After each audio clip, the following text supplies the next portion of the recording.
नमस्कार। इस समय आप देख रहे हैं news in India. News in India में आपका स्वागत है। आइए नजर डालते हैं आज की कुछ खास खबरों पर। प्रधानमंत्री नरेंद्र मोदी ने कोविड-19 महामारी से निपटने के लिए गठित उच्च अधिकार समूहों और अधिकारियों के साथ समीक्षा बैठक की। प्रधानमंत्री ने देश भर में अस्पताल, उचित आइसोलेशन और क्वारंटाइन सुविधा, निगरानी, जांच और प्रशिक्षण व्यवस्था की उपलब्धता और तैयारियों को लेकर बात की। प्रधानमंत्री ने अधिकारियों को पीपीई, मास्क, दस्ताने और वेंटिलेटर जैसे जरूरी चिकित्सा उपकरणों का उत्पादन, खरीद और उपलब्धता सुनिश्चित करने का निर्देश दिया। प्रधानमंत्री नरेंद्र मोदी ने अमेरिका के राष्ट्रपति डोनाल्ड ट्रंप से भी टेलीफोन पर बातचीत की और इस बात पर दोनों नेता सहमत हुए कि कोविड-19 के खिलाफ जो लड़ाई है उसमें भारत और अमेरिका एक दूसरे का पूरी तरह से सहयोग करेंगे। देश में पिछले 24 घंटों के दौरान 106 नए मामले सामने आ चुके हैं। कोविड-19 से संक्रमित लोगों की जो संख्या है वो अब 2902 हो गई है। मरने वालों के आंकड़े की बात करें तो ये 68 पर पहुंच गया है। वहीं 183 लोग इलाज से ठीक भी हुए हैं और उन्हें अस्पताल से छुट्टी दे दी गई है।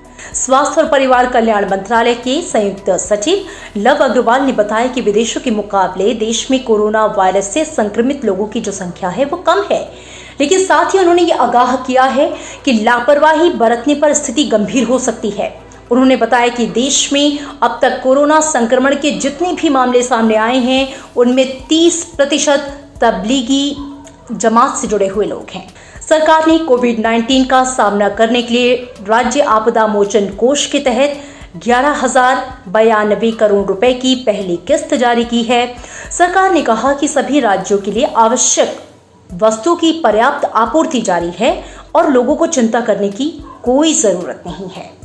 स्वास्थ्य कर्मियों के साथ दुर्व्यवहार पर केंद्रीय स्वास्थ्य मंत्री ने दुख जताया है और लोगों से कहा है कि वो स्वास्थ्य कर्मियों के काम में रुकावट पैदा ना करें, ये उनकी अपील है।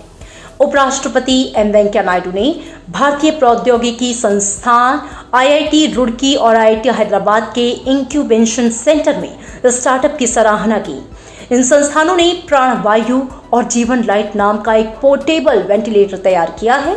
उपराष्ट्रपति ने कहा कि कोविड-19 जैसी महामारी से निपटने के लिए ऐसे नवाचार समाधान जरूरी हैं और प्रधानमंत्री नरेंद्र मोदी के आह्वान पर कोरोना के खिलाफ सामूहिक शक्ति के लिए देश की 130 करोड़ की जनता आज रात 9 बजे 9 मिनट के लिए दीपक जलाएगी। इस दौरान लोग अपने घरों की बत्तियां जो हैं वो बंद रखेंगे। आपको बता दें कि प्रधानमंत्री ने 2 दिन पहले ही इसका आह्वान किया था और इस दौरान आप दिया, मोमबत्ती या फिर मोबाइल की फ्लैश लाइट जलाकर देश की सामूहिक एकता में अपना योगदान दे सकते हैं।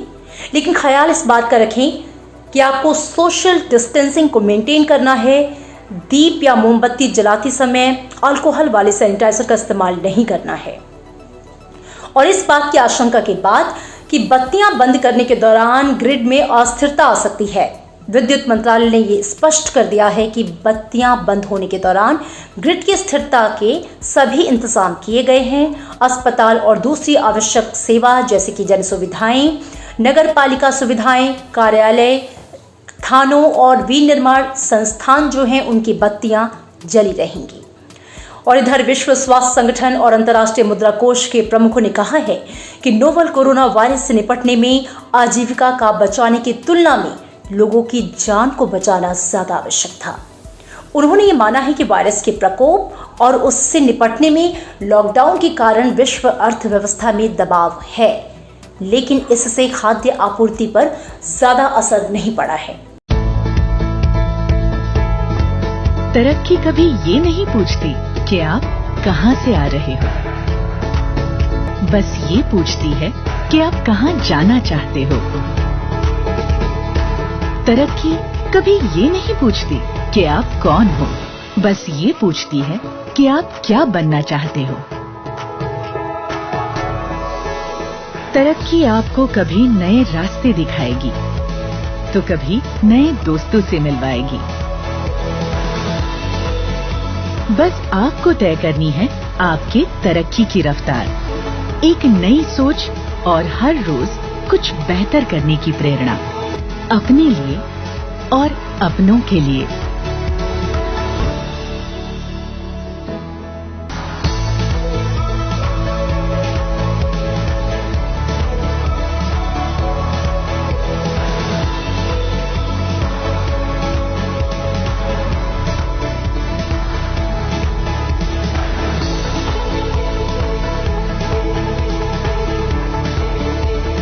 हर रोज कुछ बेहतर।